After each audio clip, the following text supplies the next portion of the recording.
Donald ட்ரம்புக்கும் ஐரோப்பிய ஒன்றியத்திற்கும் தரமான பதிலடிகளை வழங்கிய ஈரானிய தலைமைகளும் ஈரானுக்கு எதிரான அடுத்த கட்ட தாக்குதல்கள் தொடர்பாக விசேட கலந்துரையாடல்களை மேற்கொள்வதற்கு அமெரிக்காவுக்கு விஜயம் செய்திருக்கக்கூடிய இஸ்ரேலிய ஆக்கிரமிப்பின் பாதுகாப்பு அமைச்சரும் தலைமறைவாக இருக்கக்கூடிய தம்பி ஜூலானியும் தெற்கு சிரியாவிலே மீண்டும் ஆரம்பிக்கப்பட்டிருக்கக்கூடிய உச்ச மோதல்களும் பெடோயின் அரபு பழங்குடிகளுக்கு ஆதரவாக களமிறங்கியிருக்கக்கூடிய அரப் ட்ரைபல் ஆர்மி படையினரும் இந்த அரப் ட்ரைபல் ஆர்மி படைகளை கட்டுப்படுத்துவதற்கு களமிறங்கி இருக்கக்கூடிய தம்பி ஜூலானியின் எஸ்டிஎஸ் படைகளும் இஸ்ரேலிய ஆக்கிரமிப்பும் காசா தொடர்பான புதுப்பிக்கப்பட்ட முன்மொழிவை முன்வைத்திருக்கக்கூடிய கத்தாரிய மத்தியஸ்தர்களும் இவை தொடர்பான அடுத்த கட்ட பேச்சுவார்த்தைகளும் பலஸ்தீனிய போராளிகளின் வீரியமான தொடர்ச்சியான தாக்குதல்களும்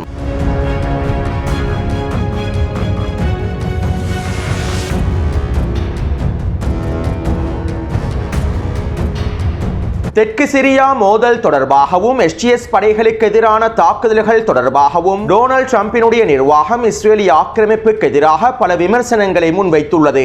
அதிலும் குறிப்பாக சிரியாவுக்கான அமெரிக்க தூதரும் மத்திய கிழக்கிற்கான அமெரிக்க தூதரும் இஸ்ரேலிய ஆக்கிரமிப்பினுடைய இந்த தாக்குதல்கள் தொடர்பான நேரடியான விமர்சனங்களையும் முன்வைத்துள்ளார்கள். இன்னும் அமெரிக்க செனட்டர்களும் இஸ்ரேலுக்கு எதிரான விமர்சனங்களை முன்வைத்துள்ளார்கள். நெட்டன்யாஹூ தவறு செய்து வருகின்றார். சிரியாவினுடைய அரச படைகளுக்கு எதிரான தாக்குதல்கள் வரவேற்கப்பட வேண்டிய தாக்குதல்கள் அல்ல. ஜூலானியின் படைகளுக்கு எதிரான தாக்குதல்கள் ஈரானுக்கும் ஹிஸ்புல்லா இராணுவத்திற்கும் ஏனைய எதிர்ப்பச்சுக்களுக்கும் ஒரு மிகப்பெரிய வாய்ப்பாக மாறிவிடும். சிரியா தற்போது இஸ்ரேலோடு இயல்பாக்கத்தினை ஏற்படுத்துவதற்கு தயாராகவே இருக்கின்றது. விரைவில் சிரியா ஆப்ரஹாம் ஒப்பந்தத்தில் இணைந்து கொள்வதற்கும் தயாராகவே இருக்கின்றது. இதற்காக நாங்கள் பல வேலை திட்டங்களையும் தொடர்ச்சியாக மேற்கொண்டுள்ளோம். பல்வேறுபட்ட பேச்சுவார்த்தைகளுடைய வெற்றியாகவே தற்போது சிரியாவுக்கும் இஸ்ரேலுக்கும் இடையிலான இயல்பாக்கமும் வெற்றிகரமாக நடைபெற்று வருகின்றது. இந்த இயல்பாக்கத்திற்காக நாங்கள் சிரியாவை தயார்படுத்தி வைத்துள்ளோம். இதற்காகவே நாங்கள் சிரியா மீதான ஒட்டுமொத்த பொருளாதார தடைகளையும் நீக்கியுள்ளோம். பயங்கரவாத பட்டியலில் இருந்தும் எஸ்டிஎஸ் படைகளை முழுமையாக நீக்கியுள்ளோம். இப்படியான நிலைமையில் இஸ்ரேல் சிரியாவின் படைகளுக்கு எதிராக தாக்குதல்களை மேற்கொள்வது இந்த வேலை திட்டங்கள் அனைத்தையும் முழுமையாக தோல்வியடைய செய்துவிடும். சிரியா முழுமையாக எங்களோடு இணைந்து செயற்படுவது இஸ்ரேலின் எதிர்காலத்திற்கும் சிறந்ததாகும். சிரியாவை வைத்தே நாங்கள் லெபனானையும் ஒரு முடிவுக்கு கொண்டு வர வேண்டும். இதனால் இவ்வாறான நிலைமையில் இஸ்ரேல் எஸ்டிஎஸ் படைகளுக்கு எதிராகவும் சிரியாவின் அரசாங்கத்திற்கு எதிராகவும் தாக்குதல்களை மேற்கொள்ளக்கூடாது. ரூஸ் மற்றும் பெடோயின் அரபு பழங்குடிகளுக்கு இடையிலான முறுகல் நிலைகள் பேச்சுவார்த்தைகள் மூலமாக தீர்க்கப்பட வேண்டும். மேலும் சிரியா மீதான இந்த தாக்குதல்கள் ஹிஸ்புல்லாவையும் ஹமாஸையும் ஏனைய எதிர்ப்பச்சுக்களையும் ஈரானையும் பலப்படுத்தி விடும் என்பதனை நெட்டன்யாஹூ தெளிவாக புரிந்து கொள்ள வேண்டும் என டொனால்ட் ட்ரம்பினுடைய நிர்வாகமும் அமெரிக்க தூதர்களும் நெட்டன்யாஹூவுக்கு எதிரான இஸ்ரேலுக்கு எதிரான விமர்சனங்களை முன்வைத்திருந்தார்கள்.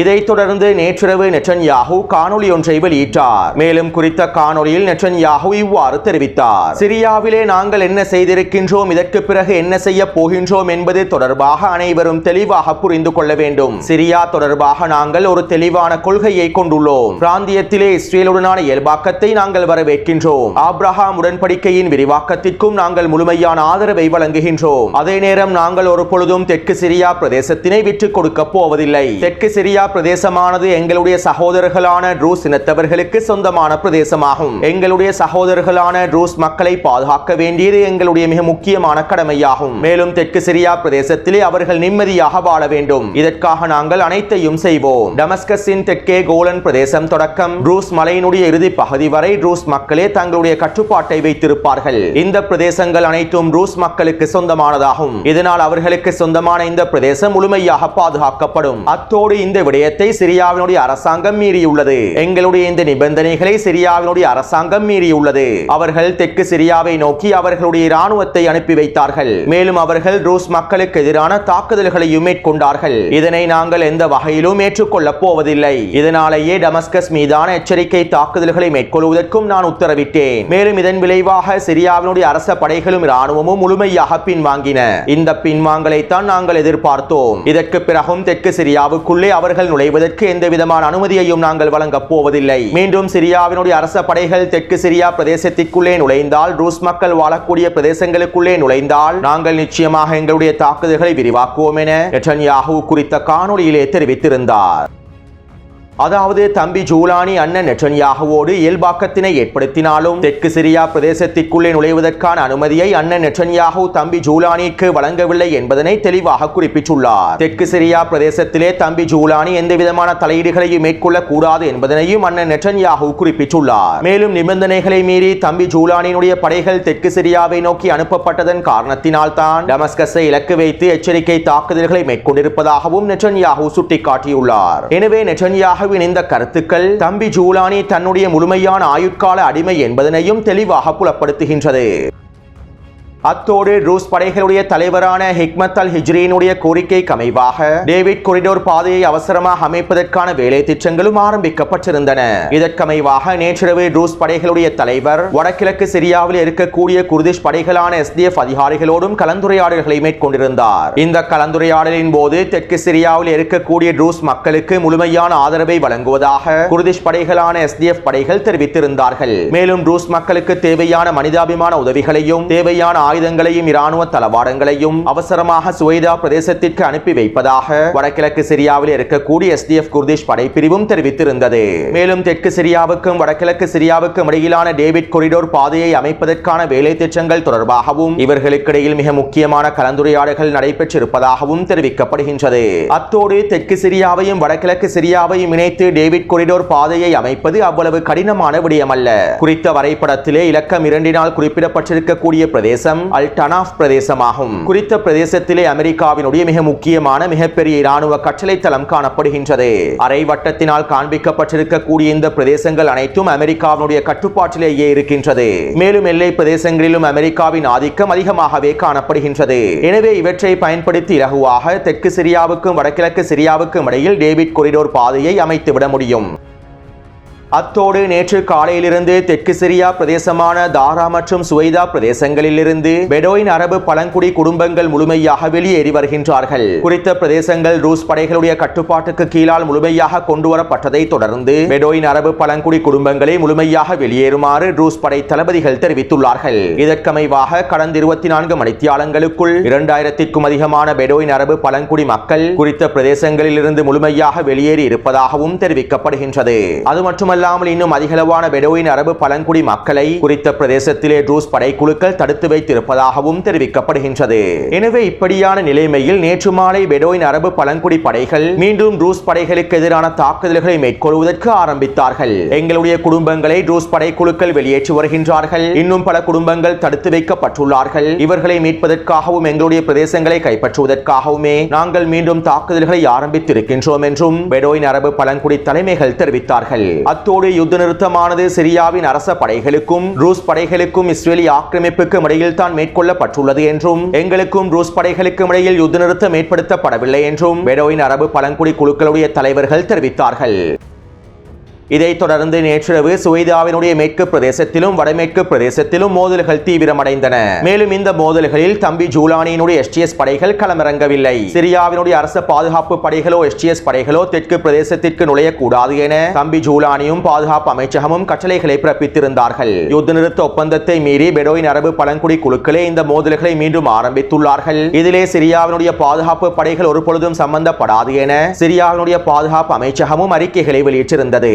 அது மட்டுமல்லாமல் நேற்றிரவு இரவோடு இரவாக தம்பி ஜூலானி டமஸ்கஸிலே இருக்கக்கூடிய ஜனாதிபதி மாளிகையிலிருந்து அவருடைய மனைவியோடு வேறு இடத்திற்கு நகர்ந்து விட்டதாகவும் தெரிவிக்கப்படுகின்றது. இதிலிப் பிரதேசத்தில் இருக்கக்கூடிய அவருடைய பழைய சுரங்கப்பாதையில் அவர் இருப்பதாகவும் பல செய்திகள் வெளியாகி இருந்தன. மேலும் ஜனாதிபதி மாளிகையிலிருந்து தம்பி ஜூலானியும் பாதுகாப்பு அமைச்சகத்தின் முக்கியமான தலைமைகளும் முழுமையாக வெளியேறி விட்டதாக அல் மாயாதீன் ஊடகமும் உறுதிப்படுத்தப்பட்ட செய்திகளை வெளியிட்டிருந்தது. அத்தோடு சிரியாவின் இடைக்கால அரசாங்க நிர்வாகத்தினுடைய தலைமைகளும் இன்னும் சில முக்கியமான தலைமைகளும் டமஸ்கஸை விட்டு வெளியேறி இருப்பதாகவும் அல் மாயாதீன் ஊடகம் குறிப்பிட்டிருந்தது. இப்படியான நிலைமையில் நேற்றிரவு பெடோயின் அரபு பழங்குடிகளுக்கு ஆதரவாக அரப் ட்ரைபல் ஆர்மியும் களமிறங்கியிருந்தார்கள். குறித்த வரைபடத்திலே இலக்கம் 3 குறிப்பிடப்பட்டிருக்கக்கூடிய பிரதேசம் டேர் எஸ்-ஜோர் பிரதேசமாகும். அதே போன்று இலக்கம் 4 குறிப்பிடப்பட்டிருக்கக்கூடிய பிரதேசம் சிரியாவினுடைய மத்திய பிரதேசமாகும். இந்த 2 பிரதேசங்களிலும் அரப் ட்ரைபல் ஆர்மியினுடைய ஆதிக்கம் அதிகமாகவே காணப்படுகின்றது. அதிலும் குறிப்பாக டேர் எஸ்-ஜோர் பிரதேசத்திலே அரப் ட்ரைபல் ஆர்மியானது முழுமையாக செயற்படுகின்றது. இந்த அரப் ட்ரைபல் ஆர்மியில் பல அரபு பழங்குடி படைகள் காணப்படுகின்றன. கிட்டத்தட்ட 40க்கும் அதிகமான பழங்குடி குலத்தவர்கள் இந்த அரப் ட்ரைபல் ஆர்மியில் காணப்படுகின்றார்கள். குறித்த பிரதேசங்களில் இருக்கக்கூடிய அரபு பழங்குடி மக்களின் ஒரு படையாகவே இந்த அரப் ட்ரைபல் ஆர்மி காணப்படுகின்றது. அத்தோடு அசாதினுடைய ஆட்சி காலத்தின் போது அரப் ட்ரைபல் ஆர்மியானது அசாதினுடைய அரசாங்கத்திற்கு முழுமையான ஆதரவை வழங்கியிருந்தது. சிரியாவின் உள்நாட்டு போரின் போது சிரியாவினுடைய மத்திய பிரதேசத்தையும் கிழக்கு பிரதேசத்தையும் அசாதினுடைய அரசாங்கம் அரப் ட்ரைபல் ஆர்மியை பயன்படுத்திய கட்டுப்பாட்டுக்குள் வைத்திருந்தது. மேலும் சிரியாவின் கிழக்கு பிரதேசத்திலும் மத்திய பிரதேசத்திலும் ISIS பயங்கரவாதிகளை முழுமையாக ஒடுக்குவதற்காகவும் இன்னுமேனிய பயங்கரவாத குழுக்களை முழுமையாக துரத்தி அடிப்பதற்காகவும் அரப் ட்ரைபல் ஆர்மியானது முழுமையான ஆதரவை அசாதினுடைய அரசாங்கத்திற்கு வழங்கியிருந்தது. அது மட்டுமல்லாமல் டேரெசோர் பிரதேசத்திலே அரப் ட்ரைபல் ஆர்மியானது ஈரானினுடைய IRGC குதுஸ் படைகளோடும் ஹிஸ்புல்லா இராணுவத்தோடும் ஒன்றிணைந்து செயற்பட்டுள்ளது. டேரெசோர் பிரதேசத்திலே குர்திஷ் படைகளான SDF படைகளுக்கு எதிரான தாக்குதல்களை மேற்கொள்வதற்கும் ISIS பயங்கரவாதிகளுக்கு எதிரான தாக்குதல்களை மேற்கொள்வதற்கும் அரப் ட்ரைபல் ஆர்மியானது ஈரானின் IRGC குதுஸ் படையோடும் ஹிஸ்புல்லா இராணுவத்தோடும் ஒன்றிணைந்து செயற்பட்டுள்ளது. மேலும் அரப் ட்ரைபல் ஆர்மியிலே இருக்கக்கூடிய சில முக்கியமான அரபு பழங்குடி குழுக்களுக்கு ஈரானினுடைய IRGC குதுஸ் படையினர் பயிற்சிகளையும் வழங்கியுள்ளார்கள். அசாதினுடைய ஆட்சி காலத்தின் போது இந்த பயிற்சிகளும் வழங்கப்பட்டுள்ளன. அத்தோடு ஜூலானியினுடைய அரசாங்கம் அமைக்கப்பட்டதற்கு பின்பு அரப் ட்ரைபல் ஆர்மியானது தற்போதைய புதிய அரசாங்கத்திற்கான ஆதரவையும் வெளிப்படுத்தியது. ஆனால் அரப் ட்ரைபல் ஆர்மியிலே இருக்கக்கூடிய அனைத்து பழங்குடி குழுக்களும் ஜூலானிற்கு முழுமையான ஆதரவாளர்கள் அல்ல. அதே நேரம் ஜூலானிற்கு முழுமையான ஆதரவை வழங்கக்கூடிய சில அரபு பழங்குடி குழுக்களும் இந்த அரப் ட்ரைபல் ஆர்மியிலே காணப்படுகின்றார்கள். சிரியாவில் இருக்கக்கூடிய அரபு பழங்குடி மக்களை பிரதிநிதித்துவப்படுத்தக்கூடிய ஒரு படையாகவே காணப்படுகின்றது. எனவே நேற்றிரவு பெடோயின் அரபு பழங்குடிகளுக்கு ஆதரவாகவே அரப் ட்ரைபல் ஆர்மியானது களமிறங்கியது. அரப் ட்ரைபல் ஆர்மிக்கு கீழால் இருக்கக்கூடிய பல அரபு பழங்குடி படைகள் பெடோயின் அரபு பழங்குடிகளுக்கு முழுமையான ஆதரவையும் வெளிப்படுத்தி இருந்தார்கள். மேலும் இதற்கமைவாக நேற்றிரவு டேரெசோர் பிரதேசத்திலிருந்தும் சிரியாவின் மத்திய பிரதேசத்திலிருந்தும் அரப் ட்ரைபல் ஆர்மியினுடைய படையினர் சுவைதா பிரதேசத்தை நோக்கி விரைந்தார்கள். இந்த சந்தர்ப்பத்திலே அரப் ட்ரைபல் ஆர்மியினுடைய தலைமைகள் ஜூலானியின் அரசாங்கத்திற்கு எச்சரிக்கைகளையும் விடுத்தார்கள். நாங்கள் எங்களுடைய சகோதர பழங்குடி படையான பெடோயின் பழங்குடி படைக்கு ஆதரவாகவே களமிறங்கியுள்ளோம். இதனை தடுத்து நிறுத்துவதற்காக நீங்கள் சுவைதா பிரதேசத்திற்கான பாதைகளை இழுத்து மூடுவீர்களாக இருந்தால், ஏனைய தடை உத்தரவுகளை பிறப்பிப்பீர்களாக இருந்தால் நாங்கள் ஜூலானியின் STS படைகளுக்கு எதிராகவும் தாக்குதல்களை மேற்கொள்வோம் என அரப் ட்ரைபல் ஆர்மியினுடைய தலைமைகள் தெரிவித்தார்கள். அது மட்டுமல்லாமல் நாங்கள் இந்த மோதலில் இணைந்து கொண்டிருப்பதற்கும் ஜூலானியின் அரசாங்கத்திற்கும் எந்தவிதமான சம்பந்தமும் இல்லை என்றும் அரப் ட்ரைபல் ஆர்மியினுடைய தலைமைகள் தெரிவித்தார்கள். அத்தோடு இன்று காலை சுவைதாவினுடைய வடமேற்கு பிரதேசத்திலும் மேற்கு பிரதேசத்திலும் அரப் ட்ரைபல் ஆர்மி படையினரும் பெடோயின் அரபு பழங்குடி படையினரும் ஒன்றிணைந்து ட்ரூஸ் படைகளுக்கு எதிரான உச்சக்கட்ட தாக்குதல்களை ஆரம்பித்தார்கள். இந்த தாக்குதலின் விளைவாக 3 பிரதேசங்களை முழுமையாக கைப்பற்றினார்கள். மேலும் ஏனைய பிரதேசங்களை கைப்பற்றுவதற்கான தாக்குதல்களையும் தொடர்ச்சியாக மேற்கொண்டார்கள். சுவைதாவினுடைய வடமேற்கு பிரதேசம் மற்றும் மேற்கு பிரதேசத்தை சுற்றி வளைத்து இந்த தாக்குதல்கள் வீரியமாக மேற்கொள்ளப்பட்டிருந்தன. அத்தோடு பெடோயின் அரபு பழங்குடி தலைவர் அல் ஜசீரா ஊடகத்திடம் இவ்வாறு தெரிவித்தார். பெடோயின் பழங்குடி மக்கள் ட்ரூஸ் இனத்தவர்களிடம் சிக்கிக் கொண்டுள்ளார்கள். அவர்களை மீட்பதற்காகவே நாங்கள் இந்த தாக்குதல்களை மீண்டும் ஆரம்பித்துள்ளோம். ஜூலானியின் அரசு ட்ரூஸ் இனத்தவர்களோடும் இஸ்ரேலிய ஆக்கிரமிப்போடும் ரகசிய ஒப்பந்தங்களை மேற்கொண்டுள்ளது. இந்த ஒப்பந்தங்களுக்கு அமைவாகவே ஜூலானியினுடைய அரச படைகளும் பின்வாங்கியுள்ளன. ஜூலானியின் அரசு பழங்குடி மக்களை கைவிட்டுள்ளது. மேலும் இவ்வாறு ஜூலானியின் அரசு நடந்து கொண்டிருப்பது ஒரு மிகப்பெரிய தாக்கத்தையும் பாதிப்பையும் எங்களுக்கு ஏற்படுத்தியுள்ளது. இருப்பினும் எங்களுடைய சக அரபு பழங்குடி படைகள் எங்களுக்கு ஆதரவாக களமிறங்கியுள்ளார்கள். மேலும் நாங்கள் இந்த மோதலை தொடர்ந்து எங்களுடைய பழங்குடி மக்களை காப்பாற்றுவோம் என்றும் பெடோயின் அரபு பழங்குடியினுடைய தலைமைகள் அல் ஜசீரா ஊடகத்திடம் தெரிவித்துள்ளார்கள். அத்தோடு சுவைதாவின் மேற்கு பிரதேசத்தினூடாகவும் வடமேற்கு பிரதேசத்தினூடாகவும் அரப் ட்ரைபல் ஆர்மியும் பெடோயின் அரபு பழங்குடி குழுக்களும் வேகமாக நகர்ந்து வந்ததை தொடர்ந்து ட்ரூஸ் இனத்தவர்களின் தலைவரான ஹிக்மத் அல் ஹிஜ்ரி ஜூலானியிடம் கோரிக்கைகளை முன்வைத்தார். சுவைதா பிரதேசத்தில் நிலைமைகள் மோசமடைந்துள்ளன. அரப் ட்ரைபல் ஆர்மியினுடைய தாக்குதல்களை கட்டுப்பாட்டுக்குள் கொண்டு வருவதற்காக நீங்கள் நடுநிலையான STS படைகளை சுவைதாவிற்குள் களமிறக்குங்கள் என ட்ரூஸ் இனத்தினுடைய தலைவர் ஜூலானியிடம் கோரிக்கைகளை முன்வைத்தார். இதைத் தொடர்ந்து இதற்கான அனுமதியையும் நெட்டன்யாஹூ வழங்கினார். நாங்கள் சிரியாவின் உள்துறை பாதுகாப்பு படைகளுக்கு 48 மணி நேரம் காலக்கெடு வழங்குகின்றோம். இந்த 48 மணி நேரத்திற்குள்ளே ஜூலானினுடைய அரசாங்கம் சிறிய அளவிலான படைகளை சுவைதா பிரதேசத்திற்குள் களமிறக்கி அரபு பழங்குடி படைகளை முழுமையாக கட்டுப்படுத்த வேண்டும் என நெட்டன்யாஹூ தம்பி ஜூலானிற்கு கட்டளைகளை பிறப்பித்துள்ளார். இதைத் தொடர்ந்து நாங்கள் சிறிய அளவிலான படைகளை தெற்கு சிரியாவை நோக்கி அனுப்புகின்றோம் என்றும் எங்களுடைய படைகள் 48 மணி நேரத்திற்கு மேலாக குறித்த பிரதேசத்திலே நிலைத்திருக்க மாட்டார்கள் என்றும் இந்த நேரத்திற்குள்ளே நிலைமையை கட்டுப்பாட்டுக்குள் கொண்டு வருவதற்கான வேலை திட்டங்களை மேற்கொள்கின்றோம் என்றும் தம்பி ஜூலானியின் பாதுகாப்பு அமைச்சகம் கருத்துக்களை வெளியிட்டிருந்தது.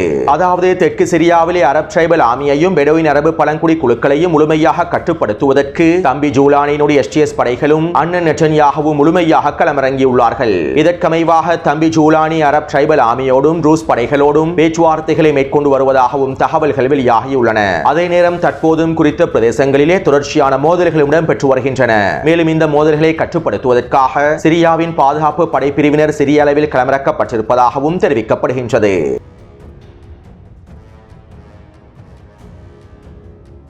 டொனால்ட் ட்ரம்பும் ஐரோப்பிய ஒன்றியமும் ஈரானுக்கு வருகின்ற ஆகஸ்ட் மாதம் இறுதி வரையில் காலக்கெடுவை விதித்துள்ளார்கள். வருகின்ற ஆகஸ்ட் மாதம் நிறைவடைவதற்கு முன்பு ஈரான் முழுமையான பேச்சுவார்த்தைகளில் கலந்து கொள்ள வேண்டும். சர்வதேச அணுசக்தி நிறுவனத்துடனான உறவுகளை முழுமையாக புதுப்பிக்க வேண்டும். ஈரானுக்குள்ளே சர்வதேச அணுசக்தி நிறுவனத்தினை அனுமதிக்க வேண்டும். மேலும் அமெரிக்காவின் நிபந்தனைகளுக்கு அமைவாக பூஜ்ஜிய யுரேனியம் செறிவூட்டலை ஏற்றுக்கொண்டு ஒப்பந்தத்திற்கு முழுமையான சம்மதத்தினை வழங்க வேண்டும் என அமெரிக்காவும் ஐரோப்பிய ஒன்றியமும் ஈரானுக்கு காலக்கெடுவை விதித்துள்ளன. இதைத் தொடர்ந்து தற்போது ஈரானுடைய வெளியுறவுத்துறை அமைச்சகம் இவ்வாறு தெரிவித்துள்ளது. ஈரான் ஒரு பொழுதும் யுரேனியம் செறிவூட்டலை பூஜ்ஜியமாக்காது. மேலும் யுரேனியம் செறிவூட்டலை பூஜ்ஜியமாக்குவது தொடர்பான எந்த விதமான பேச்சுவார்த்தைகளையும் நாங்கள் மேற்கொள்ளப் போவதில்லை. அதே போன்று சர்வதேச அணுசக்தி நிறுவனத்துடனான தொடர்புகளை நாங்கள் முழுமையாக உத்தியோகபூர்வமாக முறித்துக் கொண்டு விட்டோம். மேலும் சர்வதேச அணுசக்தி நிறுவனமானது ஈரானுக்குள்ளே உளவாளியாகவே செயற்படுகின்றது. இந்த உளவாளிகளை நாங்கள் இதற்கு பிறகும் ஈரானுக்குள்ளே அனுமதிக்கப் போவதில்லை. மேலும் அமெரிக்காவுடனான பேச்சுவார்த்தைகள் தொடர்பான எந்த விதமான முடிவுகளையும் நாங்கள் இன்னும் எடுக்கவில்லை என ஈரானினுடைய வெளியுறவுத்துறை அமைச்சகம் குறித்த அறிக்கையில் தெரிவித்திருந்தது. அத்தோடு நேற்றிரவு ஈரானிய உச்ச தலைவருடைய மூத்த ஆலோசகர் அலி லர்ஜானி அவர்கள் ஊடகங்களிடம் இவ்வாறு தெரிவித்தார். இப்போதைக்கு உச்ச தலைவர் அமெரிக்காவுடனான பேச்சுவார்த்தைகளுக்கான அனுமதியை வழங்கவில்லை. ஈரானினுடைய யுரேனியம் செறிவூட்டல் தொடர்பாகவும் ஏவுகணை திறன்கள் மற்றும் ஆயுத உற்பத்தி திறன்கள் தொடர்பாகவும் எந்தவிதமான பேச்சுவார்த்தைகளும் மேற்கொள்ளப்பட மாட்டாது. மேலும் தற்போது அமெரிக்காவுடன் பேச்சுவார்த்தைகளை மேற்கொள்வதற்கான வாய்ப்புகள் எதுவுமே இல்லை. பேச்சுவார்த்தைகள் என்பது ஒரு தந்திரோபாயமாகும். இந்த தந்திரோபாயத்தை செயற்படுத்துவதற்கு ஈரானினுடைய உச்ச தலைவர் தான் முடிவு செய்ய வேண்டும். எதிரியை இராஜதந்திரத்தினை உடைத்து பேச்சுவார்த்தைகளை உடைத்து ஈரானுக்கு எதிரான தாக்குதல்களை மேற்கொண்டது. இதனால் தற்போது எந்த பேச்சுவார்த்தைகளும் பயனளிக்கக்கூடிய பேச்சுவார்த்தைகளாக அமையாது என ஈரானிய உச்ச தலைவருடைய மூத்த ஆலோசகர் அலி லர்ஜானி அவர்கள் தெரிவித்துள்ளார். அத்தோடு அமெரிக்க உளவுத்துறையானது ஈரான் தொடர்பான புதிய உளவு தகவல்களையும் வெளியிட்டுள்ளது. அமெரிக்காவின் தாக்குதலினால் ஈரானின் ஒரே ஒரு அணுசக்தி தளம் மாத்திரமே சிதைக்கப்பட்டுள்ளது. ஏனைய அணுசக்தி தளங்கள் பாதுகாப்பாகவே இருக்கின்றன. இதனால் இன்னும் ஓரிரண்டு மாதங்களுக்குள் ஈரான் யுரேனியம் செறிவூட்டலை ஆரம்பித்துவிட முடியும். இதனால் அணு ஆயுதத்தினை உற்பத்தி செய்வதற்கான அனைத்து திறன்களையும் ஈரான் இன்னும் 2 மாதங்களுக்குள் அடைந்து விடும் என அமெரிக்காவின் உளவுத்துறையானது புதிய உளவு தகவல்களை வெளியிட்டுள்ளது. அதாவது இன்னும் 2 மாதங்களுக்குள் அமெரிக்காவும் இஸ்ரேலிய ஆக்கிரமிப்பும் ஒன்றிணைந்து ஈரானுக்கு எதிரான அடுத்த கட்ட தாக்குதல்களை ஆரம்பிக்க போகின்றார்கள் என்பதனையே இந்த உளவு தகவல்கள் சுட்டிக்காட்டியுள்ளன.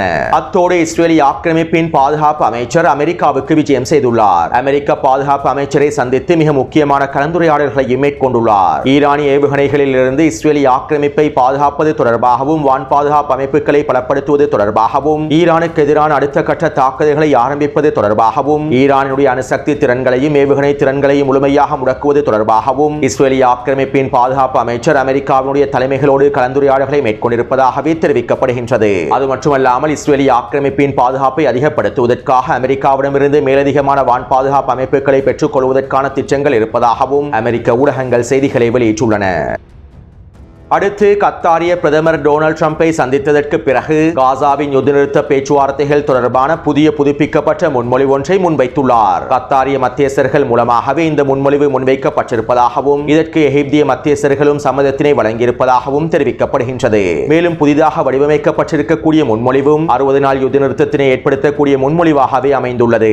இந்த 60 நாள் யுத்த நிறுத்த காலப்பகுதிக்குள் 10 உயிருள்ள பணைய கைதிகளை விடுதலை செய்வார்கள் என்றும் 18 உயிரிழந்த உடல்களை விடுவிப்பார்கள் என்றும் தெரிவிக்க அதே நேரம் குறித்த புதுப்பிக்கப்பட்ட முன்மொழிவில் இஸ்ரேலிய ஆக்கிரமிப்பு படிப்படியாக காசாவிலிருந்து வெளியேறுவது தொடர்பான வரைபடம் குறிப்பிடப்பட்டிருப்பதாகவும் தெரிவிக்கப்படுகின்றது. மொராகச்சு பிரதேசத்திலிருந்தும் ரஃபா பிரதேசத்திலிருந்தும் இஸ்ரேலிய ஆக்கிரமிப்பு படிப்படியாக வெளியேறுவதையே ஒரு புதிய வரைபடமாக சமர்ப்பித்திருப்பதாகவும் தெரிவிக்கப்படுகின்றது.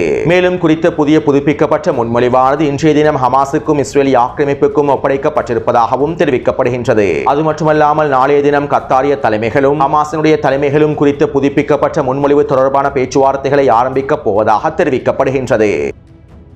அடுத்து இஸ்ரேலிய ஆக்கிரமிப்பு கடந்த 24 மணித்தியாலங்களாக காசாவிற்குள்ளே மேற்கொண்டு வரக்கூடிய வான்வழி தாக்குதலினால் 40க்கும் அதிகமான பலஸ்தீனிய மக்கள் இனப்படுகொலை செய்யப்பட்டுள்ளார்கள். அதே நேரம் பலஸ்தீனிய போராளிகளும் தொடர்ச்சியான வீரியமான தாக்குதல்களை மேற்கொண்டு வருகின்றார்கள். இதற்கமைவாக அல்-அக்ஸா படையினர் கான் யூனிஸினுடைய கிழக்கு பிரதேசத்திலே 3 தாக்குதல்களை மேற்கொண்டுள்ளார்கள். ஒரு சுரங்கப்பாதை பொறியை பயன்படுத்தி 5 சிப்பாய்களை மொத்தமாக அளித்துள்ளார்கள். மேலும் 2 புல்டோசர் வண்டிகளை கன்னிவெடி பொறிகள் மூலமாக வெடிக்கச் செய்துள்ளார்கள். அது மட்டுமல்லாமல் குறித்த பிரதேசத்திலே நிலை கொண்டிருக்கக்கூடிய சிப்பாய்களை சுற்றி வளைத்து மோட்டார் குண்டு தாக்குதல்களை மேற்கொண்டுள்ளார்கள். அதே போன்று அல் குதுஸ் படையினர் கான் யூனிஸினுடைய அல் கராரா பிரதேசத்தினூடாக நுழைந்திருக்கக்கூடிய ட்ரக் வண்டி ஒன்றை இலக்கு வைத்தும் மெர்காவா போர்த்தாங்கி வாகனம் ஒன்றை இலக்கு வைத்தும் ஷவாஸ் வெடிகுண்டு தாக்குதல்களை மேற்கொண்டுள்ளார்கள். சிப்பாய்களை ஏற்றிச் செல்லக்கூடிய ட்ரக் வண்டி முழுமையாக அளிக்கப்பட்டிருப்பதாகவும் தெரிவிக்கப்படுகின்றது. அதே போன்று அல்-கஸாம் படையினர் கான் யூனிஸினுடைய கிழக்கு பிரதேசத்திலே வீடொன்றிற்குள் பதுங்கியிருக்கக்கூடிய 10க்கும் அதிகமான சிப்பாய்களை சுற்றி வளைத்து டிபிஜி ஏவுகணை தாக்குதல்களையும் ஆர்பிஜி ஏவுகணை தாக்குதல்களையும் மேற்கொண்டுள்ளார்கள். மேலும் இவர்களை மீட்பதற்காக வருகை தந்த படைகளை இலக்கு வைத்தும் உச்ச தாக்குதல்களை மேற்கொண்டுள்ளார்கள். எனவே கடந்த 24 மணித்தியாலங்களுக்குள் கிடைக்கப்பெற்றிருக்கக்கூடிய தகவல்களுக்கு அமைவாக ஒரு ட்ரக் வண்டியும் ஒரு மெர்காவா போர்த்தாங்கி வாகனமும் 2 புல்டோசர் வண்டிகளும் 30க்கும் அதிகமான சிப்பாய்களும் அளிக்கப்பட்டுள்ளன. அத்தோடு குறித்த காணொளி தொடர்பான கருத்துக்களை பதிவிடுங்கள். தொடர்ந்து என்னுடன் இணைந்திருங்கள். நன்றி, வணக்கம்.